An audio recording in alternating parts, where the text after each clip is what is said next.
الحمد لله نحمده ونستعينه ونستغفره ونعوذ بالله من شرور أنفسنا ومن سيئات أعمالنا من يهده الله فلا مضل له ومن يضلل فلا هادي له أشهد أن لا إله إلا الله وحده لا شريك له وأشهد أن محمدا عبده ورسوله أما بعد فإن خير الحديث كتاب الله وخير الحدي حدي محمد صلى الله عليه وسلم وشر الأمور محدثاتها وكل محدثة بدعة وكل بدعة ضلالة والضلالة في النار. اللهم صل وسلم على نبينا محمد صلى الله عليه وسلم. أما بعد فأعوذ بالله السميع العليم من الشيطان الرجيم. بسم الله الرحمن الرحيم. وما أرسلنا من رسول إلا ليطاع بإذن الله. ہمہ قسم کی تعریفات، حمد و ثنا، عظمت و بڑائی اللہ احکم الحاکمین، خالق کائنات، مالک ارض و سما کی ذات اقدس و مقدس کے لیے انگنت لاتعداد ریت کے ذرات، پانی کے قطرات سے زائد درود و سلام ہو امام الحرمین سید الثقلین، امام اعظم سید ولد آدم، فخر الرسول، سید کل، آمنہ کے لال، کل کائنات کے سردار جناب محمد الرسول اللہ صلی اللہ علیہ وعلا آلہ وصحبہ وسلم کی ذات اطہر و مطہر پر لاکھوں کروڑوں رحمتیں ہوں. حضرات صحابہ کرام، اہل بیت اعظام، محدثین، علماء اور فقہاء کی قبروں پر جن کی کوششوں اور کاوشوں سے دین حق ہم تک پہنچا. آج ہم مسلمان ہیں. اللہ سب کی مساعی جمیلہ، کوششیں، کاوشیں اپنی بارگاہ میں قبول و منظور فرما. واجب الاحترام بزرگوں، علماء کرام، عزیز بھائی اور دوستوں، مختصر وقت میں چند ایک گزارشات آپ کے گوش گزار کرنی ہے. بلا کسی لمبی چوڑی تمہید کے آپ سے گزارش یہ ہے، توجہ کے ساتھ ہمتن گوش ہو کر آپ میری بات کو سماعت فرمائیں. میں انشاءاللہ کوشش کروں گا کہ آپ کا وقت ضائع نہ ہو. ہمارا یہاں پہ بیٹھنا اللہ رب العزت کی توفیق کے ساتھ کسی کام آ جائے. عزیز بھائی اور دوستو، ہم مسلمان ہیں. جناب رسول اکرم صلی اللہ علیہ وسلم کے امتی ہیں. مجھ سے قبل ابو ہریرہ جرار صاحب نبی مکرم رسول معظم سرور عالم صلی اللہ علیہ وسلم کی عظمت کے حوالہ سے گفتگو فرما رہے تھے.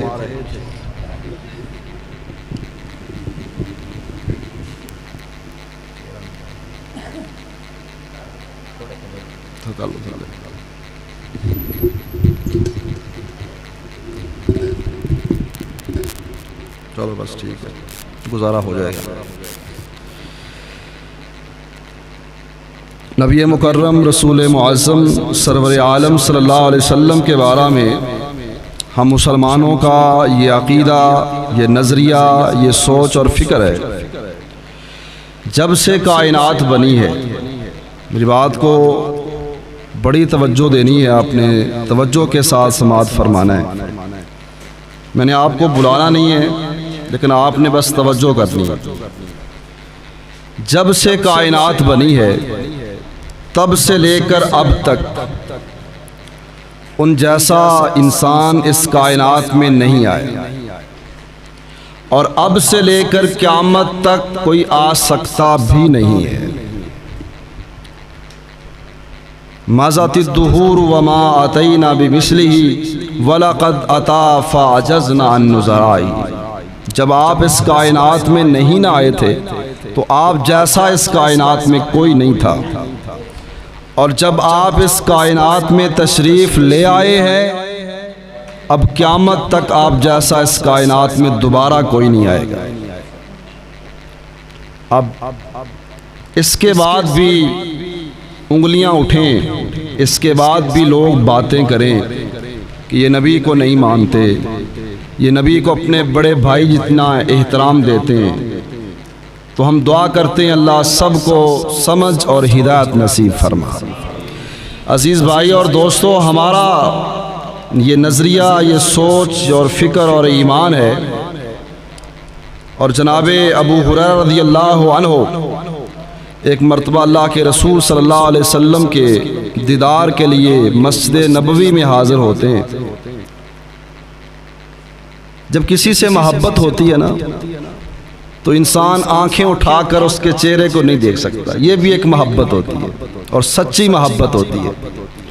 انسان جب بھی ایسی شخصیت اور پرسنالٹی سے بات کرتا ہے تو بڑے احترام کے ساتھ نظریں جھکا کر بات کرتا ہے۔ ساری کائنات کے سارے مؤدب ایک سائیڈ پر ہوں، کسی ایک صحابی کے ادب کا جو وہ اللہ کے رسول کا کرتے تھے مقابلہ نہیں ہو سکتا۔ تو صحابہ کا ادب کوئی مقابلہ ہی نہیں ہے۔ تو جناب ابو ہریرہ رضی اللہ عنہ فرماتے ہیں، میں اللہ کے رسول صلی اللہ علیہ وسلم کے چہرہ اقدس کو دیکھنے کے لیے گھر سے روانہ ہوتا ہوں، مسجد نبوی کے دروازے پر پہنچتا ہوں۔ مسجد نبوی کے صحن میں اللہ کے رسول صلی اللہ علیہ وسلم صحابہ کے جمگھٹن میں موجود تھے، آس پاس صحابہ کرام ہیں، اللہ کے رسول درمیان میں تشریف فرما ہے۔ تو اللہ کے رسول صلی اللہ علیہ وسلم ایسے لگ رہے تھے جیسے 14ویں کا چاند ستاروں کے جھرمٹ میں جگمگا رہا ہو۔ اور ابو ہریرہ رضی اللہ عنہ سے بعد میں پوچھنے والوں نے پوچھا، جامعہ ترمذی میں یہ روایت شمائل ترمذی میں موجود ہے، ابو ہریرہ پھر آپ گئے، اللہ کے رسول کا چہرہ مبارک دیکھا، کیا دیکھا ہمیں بھی بتائیے۔ ابو ہریرہ رضی اللہ عنہ فرماتے، ساتھیو جب میں نے کائنات کے امام کا چہرہ انور دیکھا، آپ کا چہرہ ایسے دمک رہا تھا، آپ کا چہرہ مبارک ایسے چمک رہا تھا، کأن الشمس تجری فی وجہ رسول اللہ صلی اللہ علیہ وسلم۔ آپ کا دمتا ہوا چمکتا ہوا چہرہ دیکھ کر مجھے یوں لگا جیسے آسمان کا سورج آسمان کو چھوڑ کر میرے محمد کے چہرے میں گردش کر رہا ہے صلی اللہ علیہ وسلم۔ ہم اللہ کے رسول کے حسن و جمال کو بھی مانتے ہیں، رسول اکرم صلی اللہ علیہ وسلم کی سیرت کو، صورت کو، اخلاق کو، کردار کو حرف آخر سمجھتے ہیں۔ یہ کسی کے وہم و گمان میں یہ بات نہ آئے، ہم کائنات کے اندر اللہ کے بعد سب سے بڑا رسول اکرم محمد عربی صلی اللہ علیہ وسلم کو سمجھتے ہیں۔ بعد از خدا توئی قصہ مختصر، آسمانوں پر عرش پر خدا اکیلا ہے اور فرش پر مصطفیٰ اکیلے ہیں۔ جیسے کائنات کے رب کا کوئی ثانی، کوئی ساجی، کوئی شریک نہیں ہے، اسی طرح محمد رسول اللہ کا بھی کوئی ہمسر نہیں ہے۔ یہ ساری باتیں، اس کے اندر کسی کا کوئی اختلاف، کسی کی کوئی پریشانی نہ ہو کہ فلاں مانتا ہے فلاں نہیں مانتا، اس کے اندر تو بحث ہی نہیں ہے، اس کے اندر تو بات ہی نہیں ہے، شک و شبہ ہی نہیں ہے۔ اور یہ باتیں مکہ کے کافر بھی مانتے تھے، رسول اکرم صلی اللہ علیہ وسلم کو اپنے نہیں بیگانے بھی بڑا سمجھتے تھے۔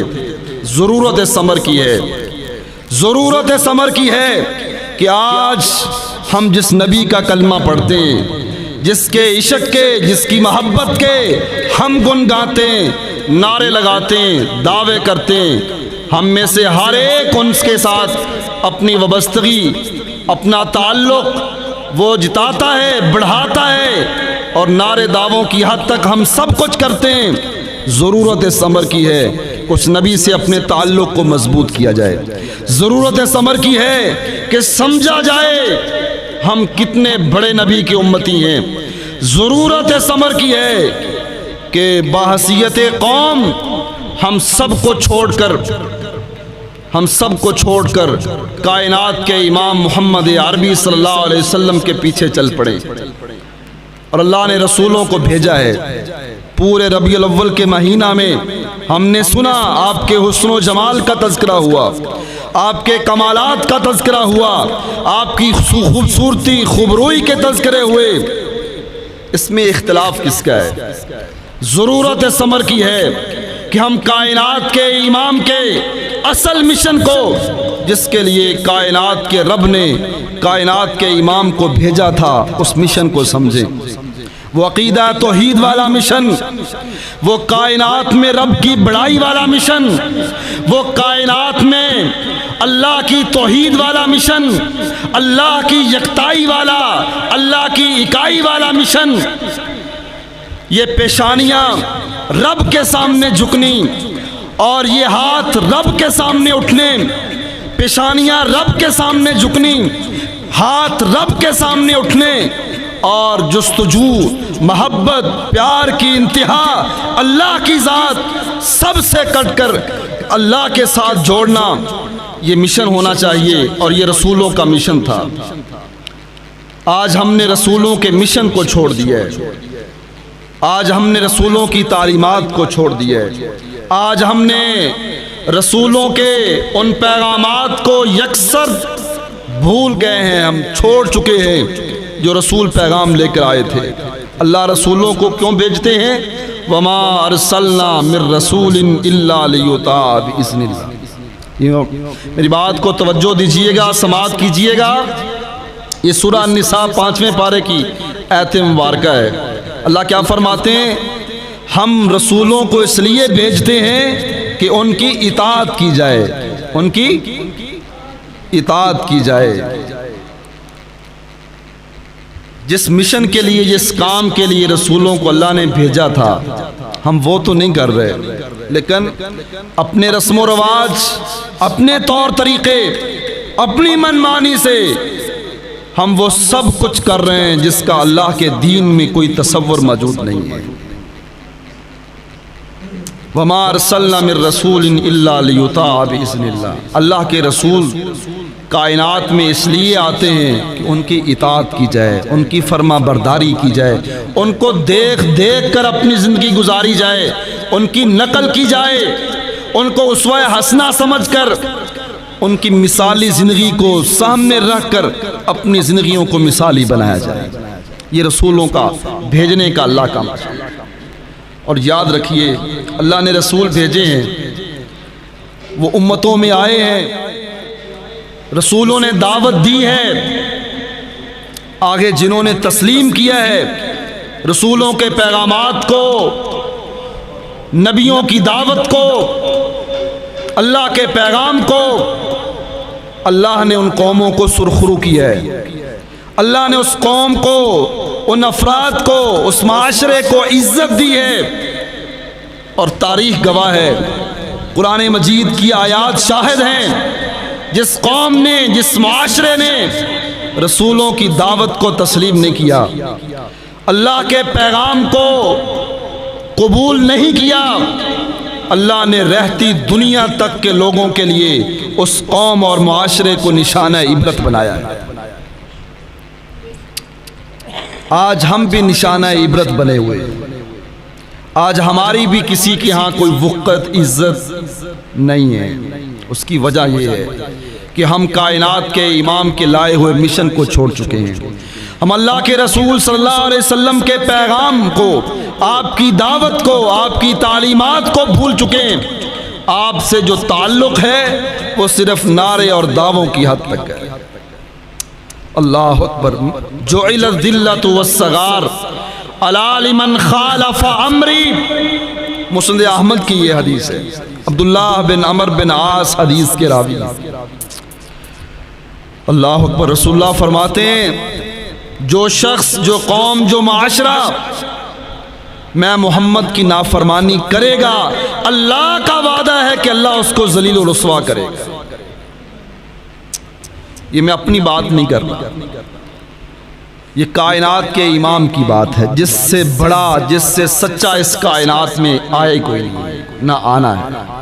وہ فرماتے ہیں جعل الذلۃ والصغار علی لمن خالف امری، جو میرے امر کی، میرے حکم کی، میری تعلیم کی، میرے پیغام کی حکم عدولی کرے گا اللہ اس کو ذلیل و رسوا کرے گا۔ اللہ کے وعدے سچے ہیں۔ صحابہ کرام نے محبت کے ساتھ ساتھ احترام دیا، ذات کے ساتھ ساتھ بات کو اہمیت دی، اور عزتیں، وقار، شان و شوکت، اس کی مثالیں آج بھی معاشرہ دیتا ہے۔ اور ایک یہ ہمارا معاشرہ ہے، ایک یہ ہمارا جو ہے نا وہ زمانہ ہے کہ جب ہم ہر چیز کو اہمیت دیتے ہیں، برادری کو، قوم کو، رسم و رواج کو، عزیز و اقارب کو، پچھلی لائنوں میں، پچھلی صفوں پہ اور بیک پر اگر کوئی چیز ہوتی ہے تو اللہ کے رسول کا حکم ہوتا ہے، ہم کہتے ہیں دیکھ لیں، ہم کہتے ہیں اچھا ٹھیک ہے یار، خوشی کا موقع ہے، ہم کہتے ہیں یار برادری ہے، رسم و رواج ہیں، یہ ساتھ لے کر چلنا ہوتا ہے، ان چیزوں کے اپنائے بغیر گزارا نہیں ہے، ناک نہیں رہتا، کان کٹ جاتا ہے۔ معاشرے میں ہم نام، کام، یہ سب چیزیں، یہ سارا ساتھ کچھ لے کر چلنا ہوتا ہے، زندگی بھی تو گزارنی ہوتی ہے۔ اللہ اکبر میرے عزیز بھائی اور دوستو، یہ ہماری کمزوریاں ہیں، یہ ہمارے ایمان کی کمزوریاں ہیں، وگرنہ صحابہ کرام رضوان اللہ علیہم اجمعین جنہوں نے رسولوں کی آمد کے مقصد کو سمجھا تھا، جنہوں نے سمجھا تھا جس کو رسول مان لیں پھر اس کے ساتھ کیسا برتاؤ کرتے ہیں۔ اللہ اکبر۔ جناب ابو ہریرہ رضی اللہ عنہ 4 سال کا عرصہ سن 6 ہجری کے اوائل میں یہ مسلمان ہوتے ہیں، اور اللہ کے رسول صلی اللہ علیہ وسلم کی جو وفات ہے وہ 11 ہجری میں ہوئی ہے۔ سن 6 ہجری کے اوائل میں یا آخر میں یہ مسلمان ہوئے، 4-5 سال کا عرصہ اللہ کے رسول صلی اللہ علیہ وسلم کے ساتھ گزارتے ہیں، سب کچھ چھوڑ دیا تھا، اور آج حضرت ابو ہریرہ سید الفقہاء ہیں، جتنے صحابہ ہیں سب سے زیادہ روایات، سب سے زیادہ اللہ کے رسول کی تعلیمات، اللہ کے رسول کے ارشادات و فرمودات جناب ابو ہریرہ رضی اللہ عنہ سے روایت ہوتے ہیں، اور رفاقت کتنی ہے؟ 4-5 سال کا عرصہ ہے۔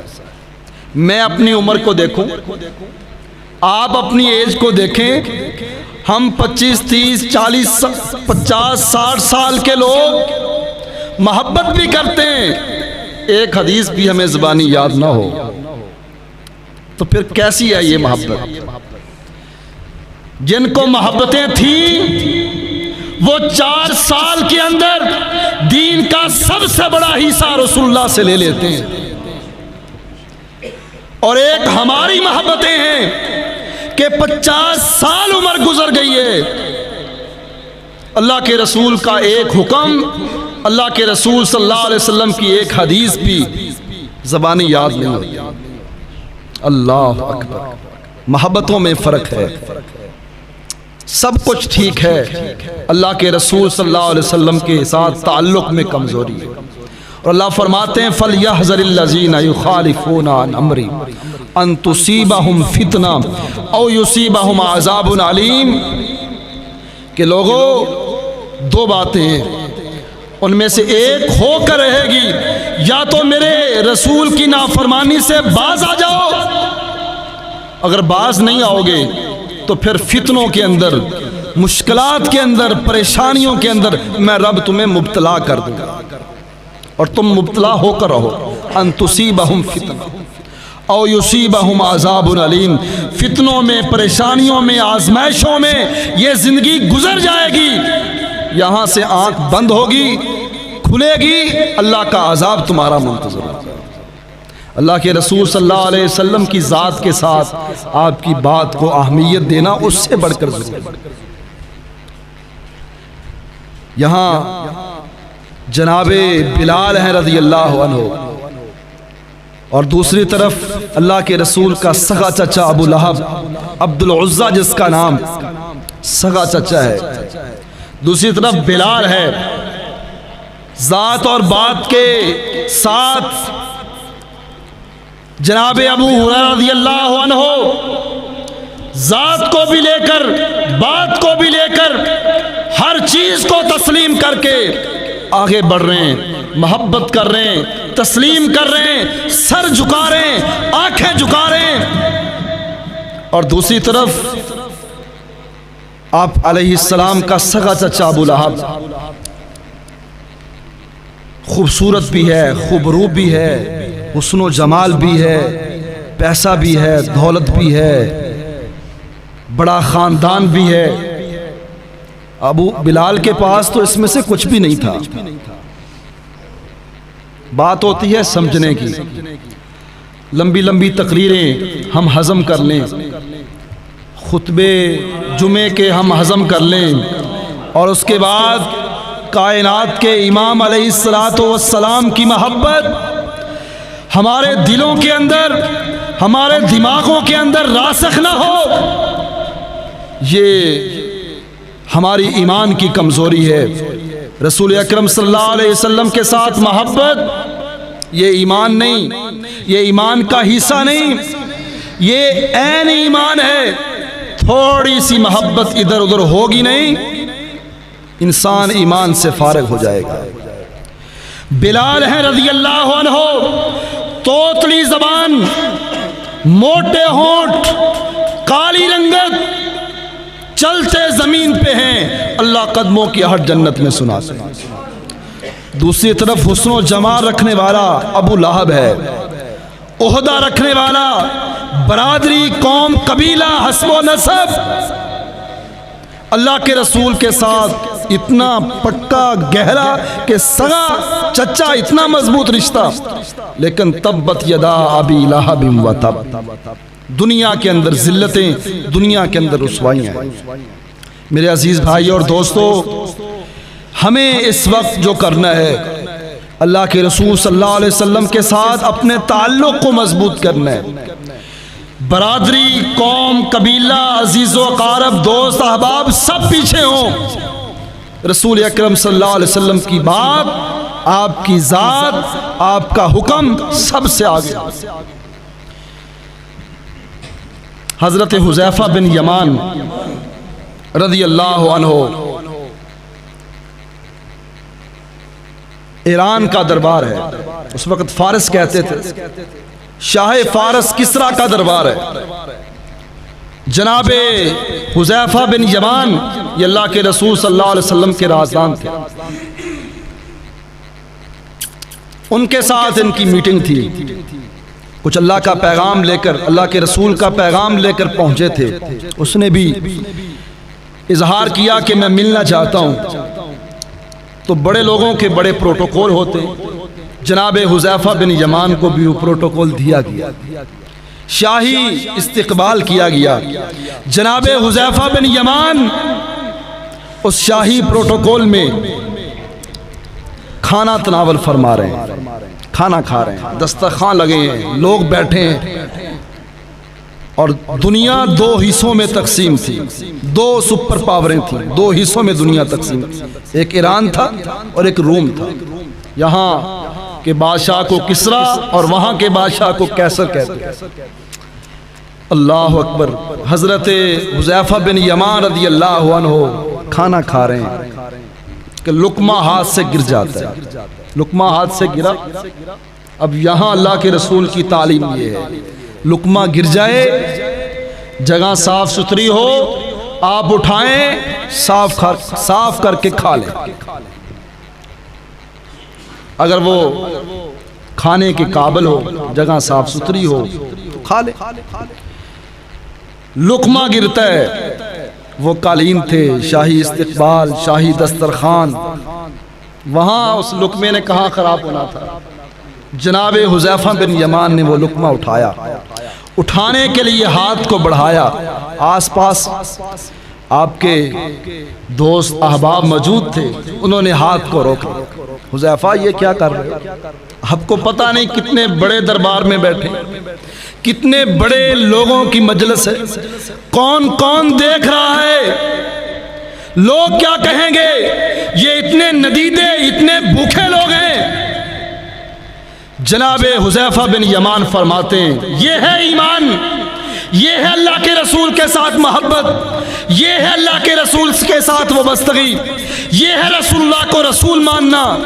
جناب حذیفہ بن یمان فرماتے ہیں اتترکو سنت رسول اللہ لہؤلاء الحمقاء، میرے ساتھی میرے دوست مجھے روکنے والے، یہ اللہ کے رسول کا حکم ہے، یہ اللہ کے رسول کی سنت ہے، میں ان بے وقوفوں کی خاطر رسول اللہ کا حکم چھوڑ دوں؟ ان بے وقوفوں کی خاطر رسول اللہ کا طریقہ آپ کی سنت کو چھوڑ دوں؟ نہیں چھوڑ سکتا۔ دنیا مجھے جو مرضی کہے، جو میرے رسول کا حکم ہے وہ سر آنکھوں پر میں اٹھاؤں گا، کھاؤں گا۔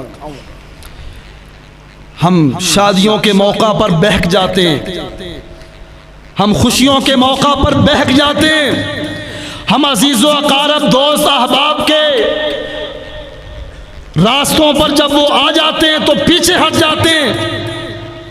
دوستی رکھنے کے لیے، رشتہ داری بچانے کے لیے، تعلقات نبھانے کے لیے ہم رسول اللہ سے تعلق توڑ لیتے ہیں، اور ہم کہتے ہیں ہمیں جان سے عزیز ہے۔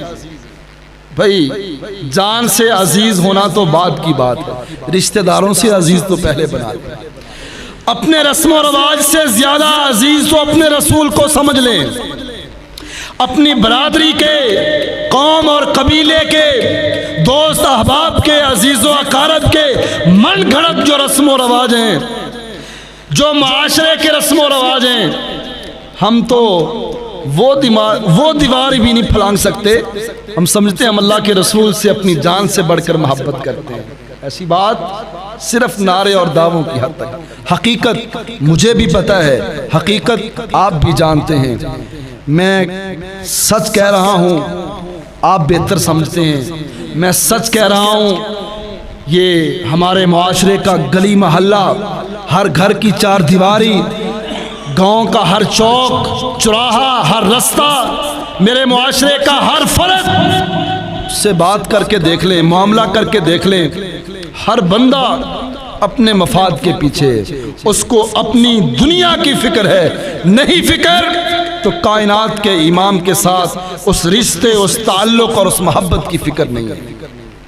لوگ محبتیں سنبھالتے ہیں، محبتیں پالتے ہیں، لاج رکھتے ہیں، اور ایک ہم ہیں رسول اکرم صلی اللہ علیہ وسلم کے بارے میں یہ دیکھیے، سیرت کے جلسے ہم نے سنے، سیرت پر ہم نے تقریریں سنی، سنتے رہتے ہیں۔ اللہ عمل کی بھی توفیق عطا فرما دے۔ رسول اکرم صلی اللہ علیہ وسلم 40 سال نبوت سے پہلے مکہ کے اندر زندگی گزارتے ہیں۔ 40 سال زندگی کا ایک حصہ ہوتا ہے، بچپن، لڑکپن، جوانی، 40 سال کا زندگی کا ایک بہت بڑا حصہ ہے۔ رسول اکرم صلی اللہ علیہ وسلم وہ اپنی زندگی کا میجر حصہ وہ اس معاشرے میں گزارتے ہیں۔ 40 سال اپنی زندگی کھلی کتاب کی طرح لوگوں کے سامنے پیش کرتے ہیں۔ کوہ صفا پر کھڑے، کہا مکہ والو ہماری دعوتوں میں اثر کیوں نہیں ہے؟ ہم یہاں کہتے کچھ ہیں، کرتے آگے گھروں میں جا کر کچھ ہیں۔ ہم کیا کہیں؟ رسول اکرم صلی اللہ علیہ وسلم 40 سال کا وہ اپنی زندگی کا حصہ ان کے سامنے پیش کرتے ہیں۔ بتاؤ کبھی مجھ محمد کو تم نے جھوٹ بولتے ہوئے سنا ہو؟ ہم ایک ہفتے کی بھی یہ بات کر سکتے ہیں؟ 40 سال کے اندر کسی نے مجھ محمد کے پاس کوئی امانت رکھی ہو اور میں نے اس میں خیانت کی ہو، مجلس میں کوئی ہے تو انگلی اٹھائے۔ کسی کو یہ پتا ہو کہ میں نے کبھی کسی موقع پر جھوٹ بولا ہو تو کھڑا ہو. 40 سال یہاں گلی والوں کو ہمارا پتا ہوتا ہے ہم کتنے پانی میں. امتی کس کے ہیں؟ اس نبی کے جو اپنی 40 سالہ زندگی ان کے سامنے رکھے. ایک سفر کسی کے ساتھ ہم کر لینا تو اس کو پتا چل جاتا ہے.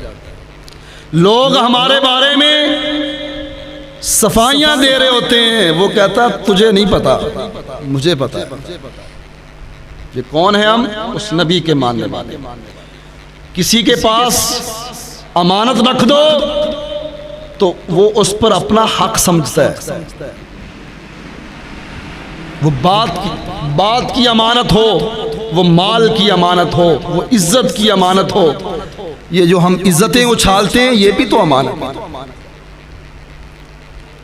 صرف مال کی امانت نہیں. رحمت کائنات صلی اللہ علیہ وسلم کی 40 سالہ زندگی اس معاشرے کے اندر جس معاشرے میں دنیا جہاں کا سارا گند موجود تھا. کوئی ایسی برائی، کوئی ایسا گند جو اس معاشرے کے اندر نہ ہو آپ نہیں دکھا سکا.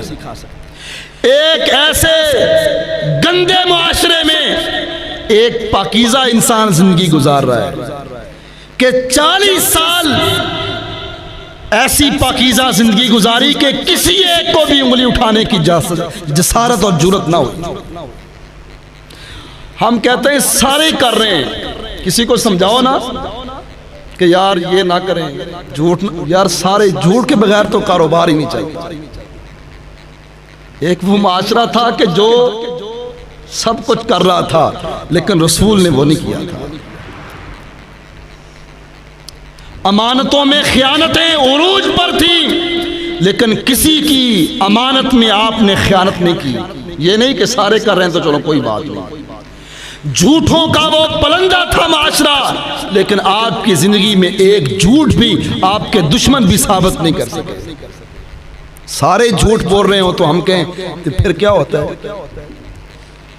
سودی معاملات میں آ جائیں تو وہ بھی کر رہا ہے، وہ بھی کر رہا ہے، اس کا بھی لین دین ہے، وہ حاجی صاحب نمازی صاحب اگر وہ کر رہے ہیں وہ بخشے گئے تو میں بھائی آپ نے اپنی قبر میں جانا ہے. آپ نے جو رسول کے ساتھ محبت کا دعویٰ کیا ہے اس دعوے کو آپ نے ثابت کرنا ہے، کسی اور نے نہیں کرنا. 40 سال کی وہ پاکیزہ زندگی.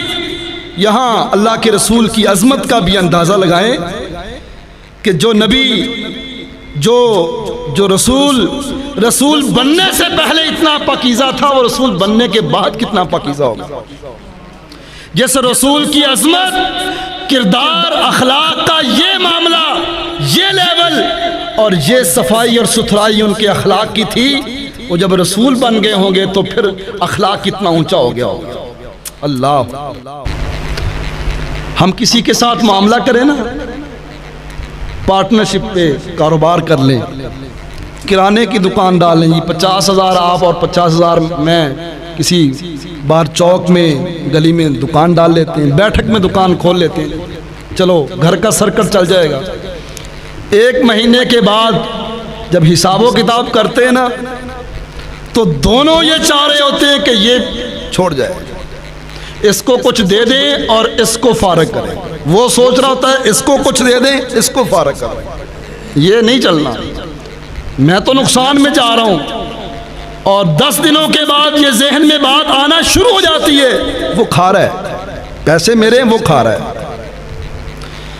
اللہ اکبر. باقی یہ معاملات، معاہدے، ایگریمنٹس آپ لوگوں کے ساتھ کرتے ہیں، 100 میں سے کوئی 10 ہوں گے وعدے جو پورے ہوتے ہوں. اللہ اکبر. کسی کے ساتھ کوئی کاروبار کر لے، معاملہ کر لے، وہ اپنی 7 نسلوں کو بتاتا ہے کہ اس سے بچ کے رہنا ہے. داڑھی ہوگی، نمازی ہوگا، عشق کے، محبت کے، اللہ کے رسول کے ساتھ دعوے ہوں گے، سب کچھ ہوگا، لیکن ایک معاہدہ، ایک ایگریمنٹ، ایک کام مل کر لیں، حیثیت کھل کر سامنے آ جاتی ہے. ہم مسلمان ہیں.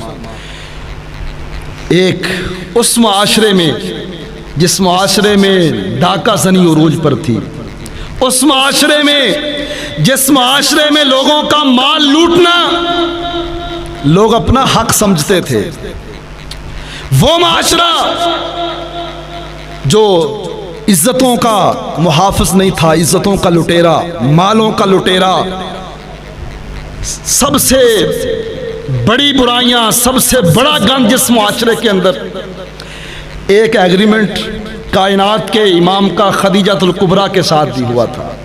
عمر کتنی تھی؟ 24 یا 25 سال۔ 24 سال آپ کی عمر، 24 سال۔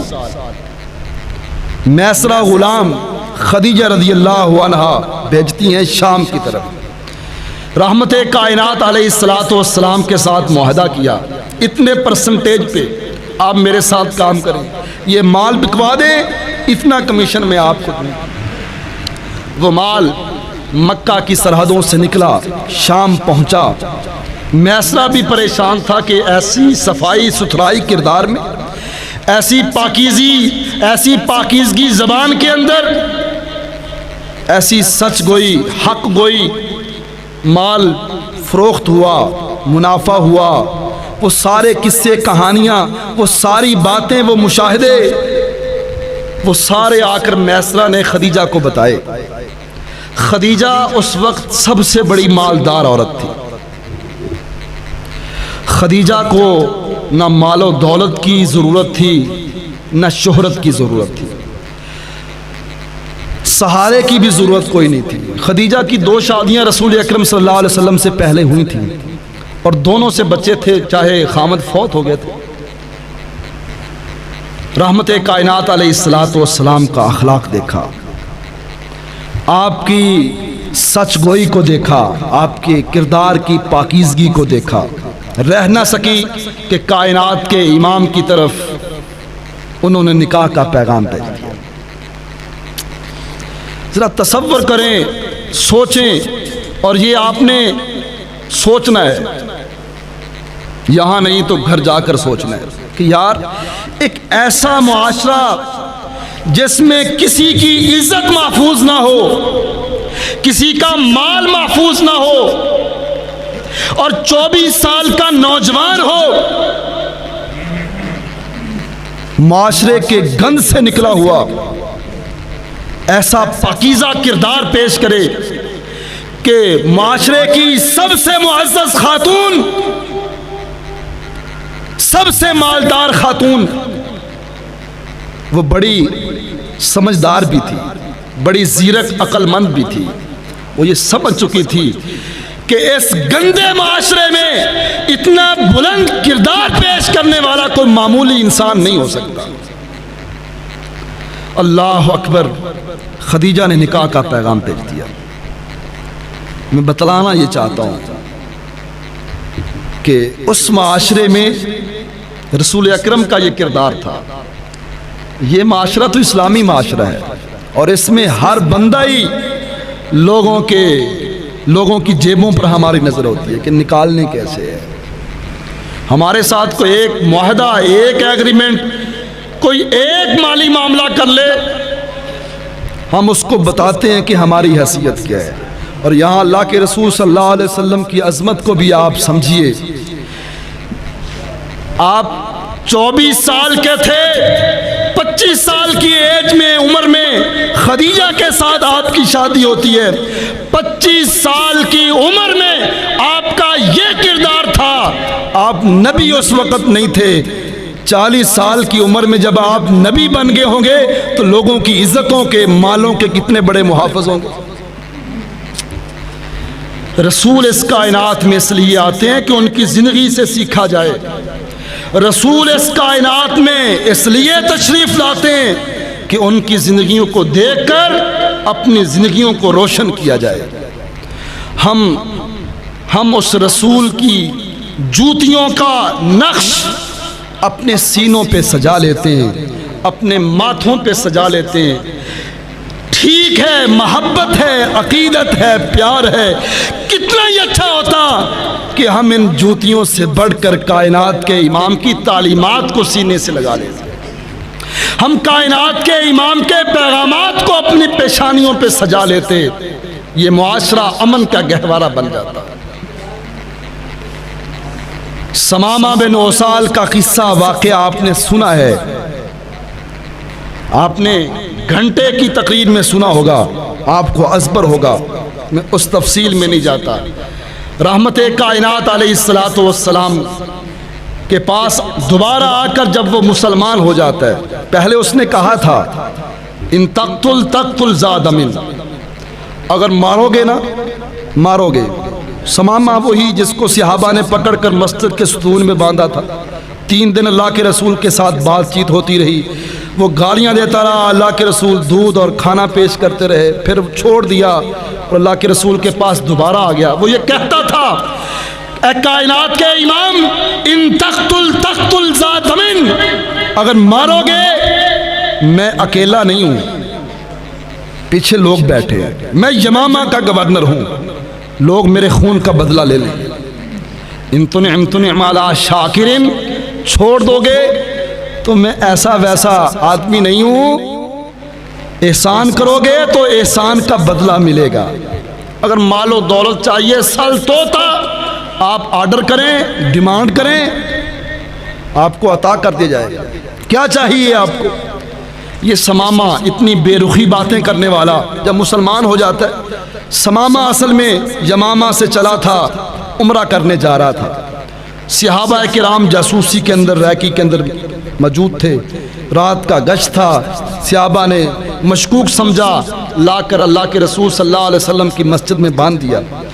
ثمامہ کہتا اللہ کے رسول میں جاسوس نہیں تھا، میں تو عمرہ کرنے جا رہا تھا، اب کلمہ پڑھ لیا ہے، رسول کو رسول ماننے کا مطلب کیا تھا یہ بات سمجھانے لگا ہوں۔ ثمامہ عمرہ کرنے جا رہا تھا، اس کا اپنی برادری کا، اپنے قوم قبیلے کا رسم و رواج تھا، معاشرہ عمرہ کرتا تھا، وہ بھی کرنے جا رہا تھا۔ اس کو اسلام کا، دین کا کوئی پتہ نہیں تھا، اس کو نبی رسول کا کوئی پتہ نہیں تھا کہ کوئی مکہ میں نبی آیا ہے، کوئی رسول آیا، نہیں، کوئی پتہ نہیں تھا۔ وہ اپنے طور طریقے کے مطابق اپنے رسم و رواج کو سامنے رکھ کر عمرہ کرنے جا رہا تھا۔ ثمامہ کہتا اللہ کے رسول اب کلمہ پڑھ لیا ہے، پہلے اپنے علاقے کے رسم و رواج کو سامنے رکھ کر عمرہ کرنے جا رہا تھا، اب میں نے لا الہ الا اللہ محمد رسول اللہ پڑھ کر آپ کو رسول مان لیا ہے، آپ کو رسول مان لیا ہے۔ آپ جو شریعت، جو دین، جو اسلام لے کر آئے ہیں، جس کا میں نے کلمہ پڑھا ہے، اگر اس دین کے اندر، اس شریعت کے اندر، اس اسلام کے اندر عمرہ ہے تو بتائیے۔ ثمامہ عمرہ کرنے چلا جاتا ہے، اگر اس دین اور شریعت کے اندر عمرہ نہیں تو بتائیے ثمامہ یہاں سے واپس یمامہ چلا جاتا ہے۔ ایک آدھے منٹ کے مسلمان کو یہ پتہ چل گیا تھا کہ کسی کو رسول ماننے کا مطلب یہ ہوتا ہے جو بھی رسم و رواج ہو، جو بھی طور طریقہ ہو، جب رسول کو رسول مان لیں، ان سارے طریقوں کو، ان سارے رسم و رواج کو چھوڑ کر اس رسول سے پوچھتے ہیں، اگر وہ رسم و رواج، وہ طور طریقے اس رسول کی تعلیمات کے مطابق ہوں تو ٹھیک، وگرنہ ان کو جوتے کی نوک پہ رکھا جاتا ہے، اس کو چھوڑ جاتا ہے۔ 10 پشتیاں مسلمان ہیں، 8 پشتیاں مسلمان ہیں، مسلمانی میں 50 سال کی عمر ہو گئی، لیکن یہ حقیقت سمجھ میں نہیں آئی۔ مکہ کے لوگ آپ کو رسول کیوں نہیں مان؟ کیا تکلیف تھی انہیں؟ کیا پریشانی تھی؟ لا الہ الا اللہ محمد الرسول اللہ۔ ہم پنجابی بولنے والے، اردو بولنے والے، ہمارے لیے تو شاید یہ مشکل ہو یہ الفاظ، لیکن وہ تو عربی دان تھے، عربی ان کی اپنی زبان تھی، لیکن اس کے باوجود وہ کیوں نہیں پڑھتے تھے؟ یہ جملہ ان کی زبانوں پر کیوں نہیں آتا تھا؟ وہ گونگے بہرے نہیں تھے، وہ اس لیے نہیں پڑھتے تھے کہ ان کو پتہ تھا اگر اس کو ہم نے رسول مان لیا تو پھر یہ سب کو چھوڑ کر ان کے قدموں میں آنا پڑے گا۔ ہماری جرأت کا جرت کو سلام ہے، ہماری ہمت جرت کو سلام ہے. ہم رسول کو رسول بھی مانتے جا رہے ہیں اور اکڑ کر بھی کھڑے. سہیل بن عمر جو صلح حدیبیہ کے موقع پر آیا تھا اور اللہ کے رسول صلی اللہ علیہ وسلم سے ایگریمنٹ کر رہا تھا، اوپر لکھا گیا محمد رسول اللہ اور اہل مکہ کے درمیان یہ معاہدہ ہو رہا ہے. وہ صلح حدیبیہ کا مشہور معاہدہ، اس سال عمرہ نہیں کرو گے، آئندہ سال آؤ گے، اور یہ ساری چیزیں، اس سے کچھ نکات.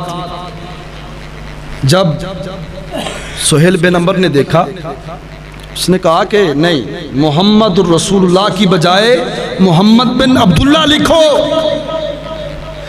جناب علی المرتضیٰ وہ معاہدہ لکھ رہے تھے، حضرت علی المرتضیٰ پیچھے ہوتے. لوگ کہتے ہیں بھئی کیا ہوا، محمد رسول اللہ محمد بن عبداللہ میں؟ کہا نہیں، فرق ہے. ہم ان کو عبداللہ کا بیٹا مانتے ہیں، عبد المطلب کا پوتا مانتے ہیں، معاشرے کا بہترین فرد مانتے ہیں، یہ ساری باتیں مانتے ہیں. ہمارا ان کے ساتھ اختلاف یہ ہے، ہم بدر میں لڑنے اس لیے آئے تھے، ہم احد میں لڑنے اس لیے آئے تھے، ہم احزاب میں لڑنے، خندق میں لڑنے اس لیے آئے تھے کہ ہم ان کو رسول نہیں مانتے. اگر آج ہم اپنی تحریروں کے اندر، اپنے ڈاکومنٹس میں اگر ان کو رسول مان لیں تو پھر لڑائیاں کس بات کی ہیں؟ ہم رسول نہیں مانتے، اس لیے لڑتے ہیں.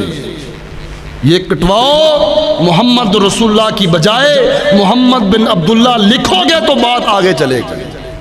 وہ اپنے کاغذات میں بھی رسول کو رسول نہیں مانتے. وہ سمجھتے تھے جب مان لیا تو پھر بات ماننی پڑے گی، پھر بات ماننی پڑے گی. حضرت زید بن دسنہ رضی اللہ عنہ، آخری باتیں کر کے آپ سے اجازت چاہ رہا ہوں. زید بن دسنہ رضی اللہ عنہ، تاریخ طبری کے اندر تیسری جلد میں یہ واقعہ معروف ہے، لکھا ہوا ہے. زید بن دسنہ رضی اللہ عنہ کو پکڑ لیا گیا، مکہ والوں نے پکڑا، جیل میں بند کیا، اور اس کے بعد پھر ایک وقت تک ان کو جیل کے اندر رکھا، اذیتیں دی، تکلیفیں دیں، اور پھر ایک وقت مقررہ پر ان کو لایا گیا، لوگوں کو جمع کیا گیا. اس وقت حضرت ابو سفیان رضی اللہ عنہ مسلمان نہیں تھے. ابو سفیان آگے بڑھے اور حضرت زید بن دسنہ سے کہا، زید، جان بڑی قیمتی ہوتی ہے، یہ بچانا چاہو تو میرے پاس حل ہے، اب بچا سکتے ہو. ابو سفیان رضی اللہ عنہ کی بات سنی، کہا کیسے بچا سکتا ہوں؟ کہا کوئی لمبی چوڑی باتیں نہیں ہیں، کوئی کچھ نہیں کرنا، صرف آپ نے صرف یہ کہنا ہے، اس پھانسی کے پھندے کے اوپر اور موت کے تختے کے اوپر، پھانسی دینے کے لیے لایا گیا تھا، تو موت کے تختے کے اوپر جہاں آج میں کھڑا ہوں، صرف اتنا کہہ دو کہ یہاں میرا رسول محمد کھڑا ہوتا صلی اللہ علیہ وسلم. اس بات کا اظہار کر دو. ٹیسٹر لگایا تھا نا، ٹیسٹر جیسے ہم بجلی چیک کرنے کے لیے ٹیسٹ لگاتے اور وہ بتی جلتی ہے. حضرت زید بن دسنہ کا ایمان چیک ہوا. زید بن دسنہ رضی اللہ عنہ چمکے، ایمان چمکا، اور کہا ابو سفیان، تم یہ کہتے ہو کہ میں یہ کہوں موت کے تخت میرا رسول نہیں ہو سکتا. زید کی سینکڑوں جانیں ہوتی، ایک ایک کر فدا کرتا جاتا، لیکن میں تو یہ بھی نہیں چاہتا کہ میرے نبی کو مدینہ کی گلیوں میں کانٹا بچھائے رضی اللہ عنہما. اگلی بات، یہ بات آپ نے سن رکھی. اگلی بات جو میں آپ سے کرنے والا ہوں شاید آپ نے نہ سنی. اس وقت ابو سفیان مسلمان تو نہیں تھے، بعد میں اللہ نے توحید کی، اسلام کی دولت سے مالا مال کیا، اسلام کے شہزادے بنے. اس وقت ابو سفیان رضی اللہ عنہ حق کے بکے رہ گئے، حیران و پریشان، لوگ بھی حیران و پریشان. سختہ طاری ہوا لوگوں پر کہ یہ بات زید کے منہ سے نکلی. زید جان نہیں بتانا چاہ رہا، اس جذبے کا، ان الفاظ کا اپنے منہ سے وہ اظہار نہیں کر رہا۔ اللہ اکبر۔ ابو سفیان کوئی معمولی آدمی نہیں تھا، معمولی آدمی۔ ابو جہل کے جانے کے بعد نا پورے عرب کو وہ لیڈ کر رہا تھا۔ احد میں بھی کمانڈر، خندق میں بھی کمانڈر، اور صلح حدیبیہ کے موقع پر بھی وہ لیڈ کر رہا تھا، اور پھر غزوہ فتح مکہ کے موقع پر وہ مسلمان ہوئے، لیکن تیاری پوری تھی۔ کائنات کے امام کا اس وقت سب سے بڑا دشمن سمجھا جانے والا ابو سفیان ایک بات کرتا ہے، اور وہ بات سونے کے پانی سے لکھنے کی قابل۔ وہ میرے اور آپ کے ایمان کی اگر ترجمانی نہیں نہ کرتی، میرے اور آپ کے دلوں میں وہ راسخ نہیں ہوتی، تو اس ایمان کا فائدہ کوئی۔ ابو سفیان نے اس وقت ایک جملہ کہا تھا، بڑے لوگوں کی باتیں بڑی ہوتی، بڑے لوگوں کے تبصرے تجزیے اہمیت رکھتے ہیں۔ ابو سفیان کہتے ہیں واللہ ما رأیت احدا قط یحب احدا کحب اصحاب محمد محمدا۔ لوگوں، ابو سفیان جانتے ہو ابو سفیان کون ہے، اہمیت کا اندازہ بھی ہے، لیکن آج اتنی بڑی اہمیت والا آدمی اتنی بڑی بات کہہ رہا ہے، اس نبی کے بارے میں کہہ رہا ہے جس کے خلاف احد لڑی ہے، خندق لڑی ہے۔ وہ ابو سفیان آج آپ سے مخاطب ہے۔ پہلے چہرہ زید بن دسنہ کی طرف تھا، پھر چہرہ اپنوں کی طرف کر لیا اور کہا مکہ والو، اس ابو سفیان کی آنکھ نے کعبے کے رب کی قسم کسی ایسے آدمی کو نہیں دیکھا جس آدمی سے لوگ اتنی محبت کرتے ہوں جتنی محبت یہ نبی کے ماننے والے اپنے نبی محمد سے کرتے ہیں صلی اللہ علیہ وسلم۔ ابو سفیان کے پاؤں بھی ہل گئے تھے، مکہ والوں کے پاؤں بھی ہل گئے تھے، اس لیے ان کی عظمتوں کے، ان کی شان و شوکت کے آج بھی ڈنکے بج رہے ہیں کہ صحابہ نے اللہ کے رسول کے ساتھ یہ کیا، اللہ نے ایسے ان کو نوازا، ایسے نہیں نوازا، یہ قربانیاں دی ہیں انہوں نے۔ اور اس وقت کے دشمن بھی ان کے بارے میں یہ کہتے تھے کہ ان سے زیادہ پیار کرنے والا، احترام کرنے والا، بات کرنے والا کائنات کے اندر کوئی نہیں ہے۔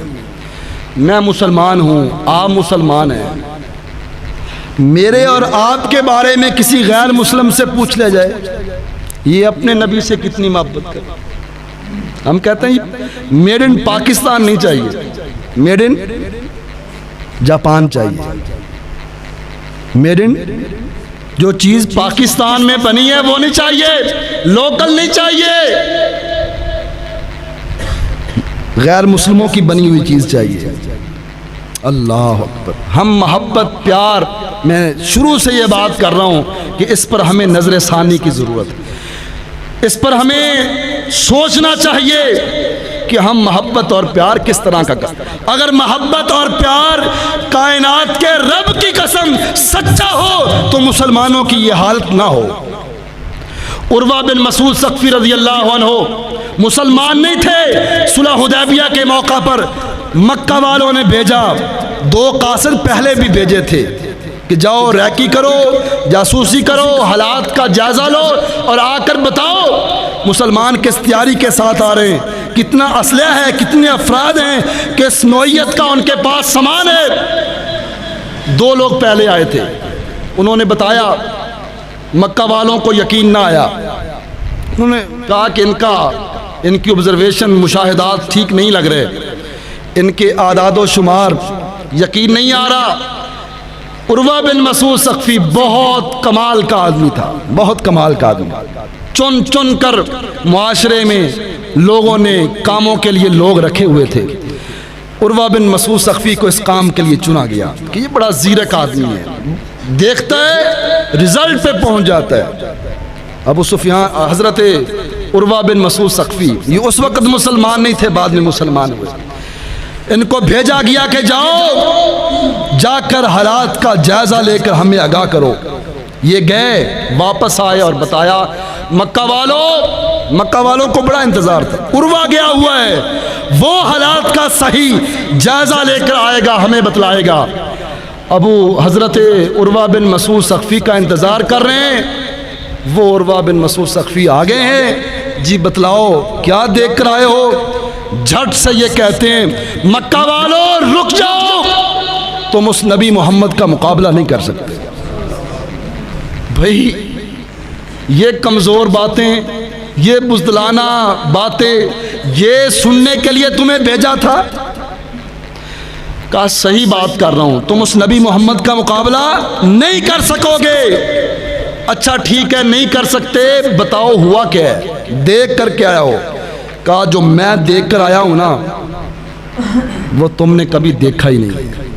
میں کوئی معمولی آدمی نہیں ہوں، بڑے بڑے لوگوں کے درباروں میں گیا ہوں، شاہی مہمان رہتا رہا ہوں، لیکن جو منظر میں نے کائنات کے امام محمد کی مجلس میں دیکھے ہیں صلی اللہ علیہ وسلم، تم تصور بھی نہیں لا سکتے، اس لیے ہٹ جاؤ، باز آ جاؤ، مقابلہ نہیں ہو سکتا۔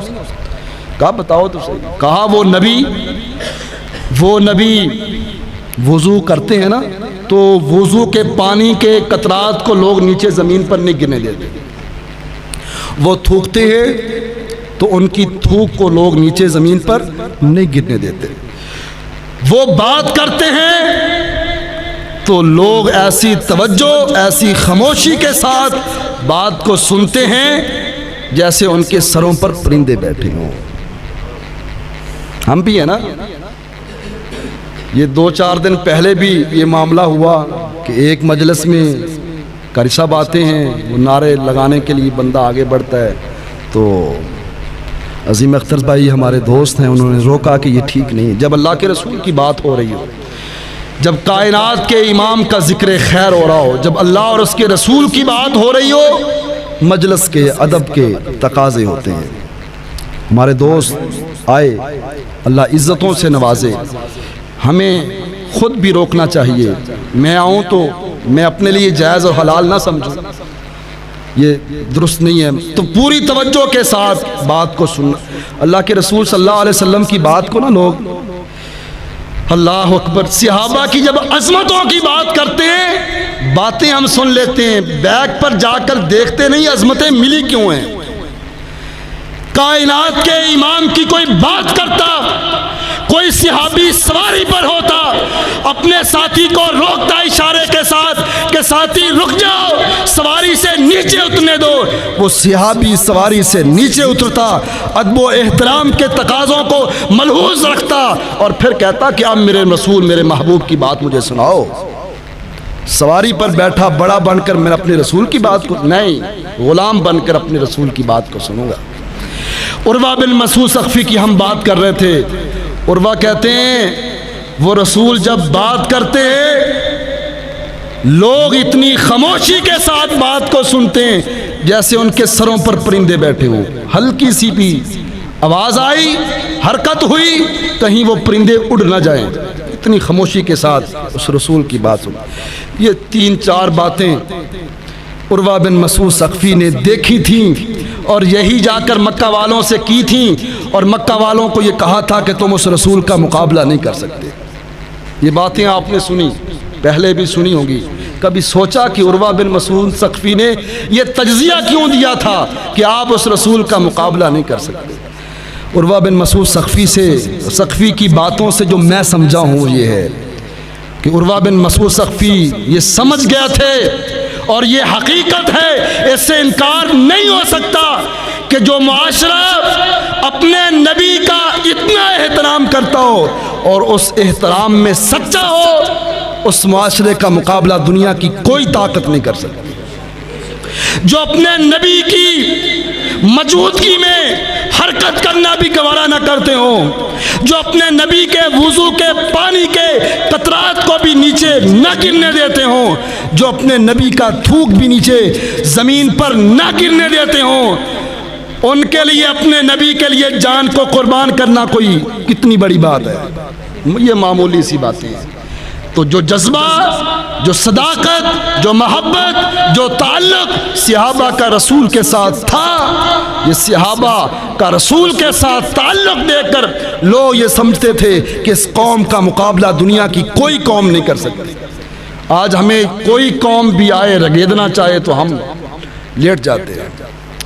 ہماری ان ناکامیوں کی، ہماری ان مایوسیوں کی، ہماری ان ہلاکتوں کی، ہماری ان پریشانیوں اور پشیمانیوں کی ایک وجہ ہے، وہ یہ ہے جوئل الذلۃ والصغار علی لمن خالف امری۔ ہم نے رسول کے حکم کو چھوڑا، آپ کی تعلیمات کو چھوڑا، آپ کے ساتھ کیے ہوئے وعدے کو ہم نے نبھایا نہیں، محبت پیار کے دعوے نعرے کھوکھلے، اور آج ہم ذلیل و رسوا ہیں۔ اللہ سے ہم دعا کرتے ہیں اللہ ہمیں توفیق عطا فرمائے، اللہ ہمیں توفیق عطا فرمائے۔ آپ نے سنا نا کہ ہرقل کے دربار میں ابو سفیان گئے تھے۔ ہرقل سن 9 ہجری میں، سن 7 ہجری میں،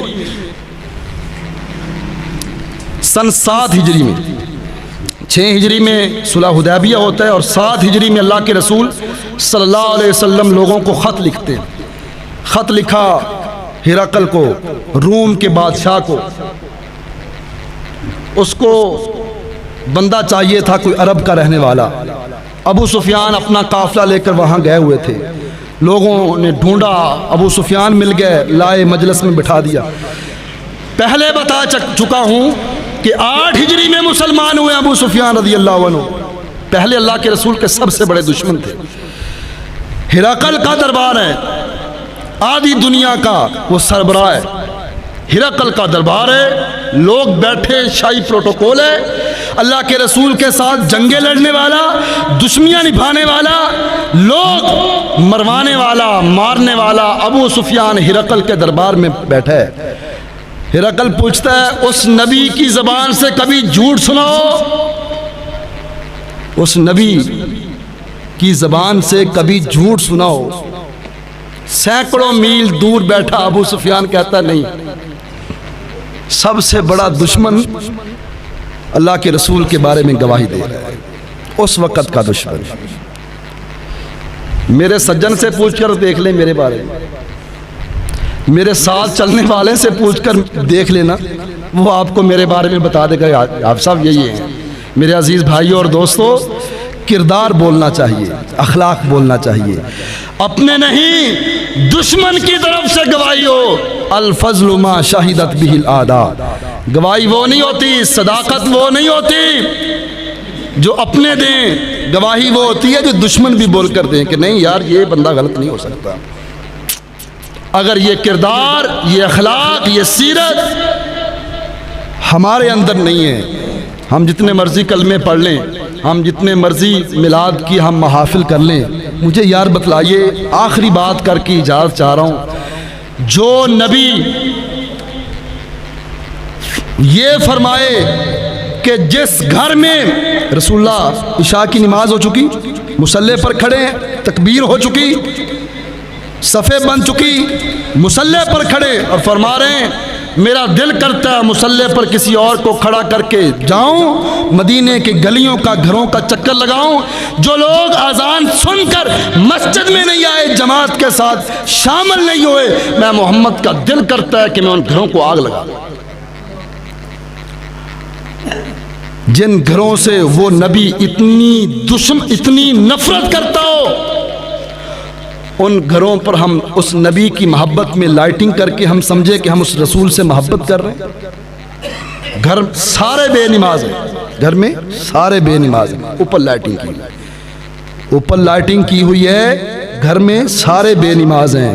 وہ رسول تو یہ چاہتا ہے، اس کی یہ خواہش تھی، بچوں کو چھوڑ کر عورتوں کا خیال کرتے ہوئے، مریضوں کا خیال کرتے ہوئے رک گئے تھے، ورنہ نفرت اتنی تھی، دل چاہتا تھا کہ ان گھروں کو آگ لگا دے۔